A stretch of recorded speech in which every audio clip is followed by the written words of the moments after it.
আপনারা চাইলে একটা ফোনের ফোন নাম্বার দিয়ে সেই ফোনটাকে লক করে ফেলতে পারবেন। সো এই ট্রিক্সটা অবশ্যই কেউ কোনো খারাপ কাজে ব্যবহার করবেন না। অ্যান্ড এটা কিভাবে করবেন জানার আগে অবশ্যই আমাকে ফলো দিয়ে রাখুন and let's check it out. So এটা করার জন্য প্রথমে চলে যাবেন আপনার ফোনের সেটিংয়ে। সেটিংয়ে যাওয়ার পরে একেবারে নিচে চলে আসলে এখানে অপশন পাবেন গুগল, এটার উপর ট্যাপ করবেন। অ্যান্ড তারপরে ডান পাশে এখানে অল সার্ভিস, এটার উপর ট্যাপ করবেন। তারপরে একেবারে নিচে চলে আসবেন অ্যান্ড এইখানে পেয়ে যাবেন থিপ প্রোটেকশন, এটাতে ট্যাপ করবেন। তারপরে এখানে রিমোট লক নামক একটা অপশন পাবেন, এইটাতে ট্যাপ করবেন। তারপরে এখানে ইউজ রিমোট লক, এটাকে অন করবেন। অ্যান্ড নিচে এরকম একটা ওয়েবসাইটের মতো পাবেন, এইখানের ওই ওয়েবসাইটটার উপর ট্যাপ করবেন।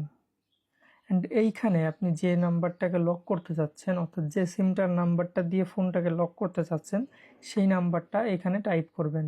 আমি র্যান্ডম একটা নাম্বার দিয়ে দিচ্ছি। অ্যান্ড নাম্বারটা টাইপ করার পরে এখানে লক ডিভাইসের ট্যাপ করলেই ওই ফোনটা ওইখানে লক হয়ে যাবে। সেরকম টিপস অ্যান্ড ট্রিক সম্বন্ধে জানতে অবশ্যই আমাকে ফলো দিয়ে রাখুন। Thank you.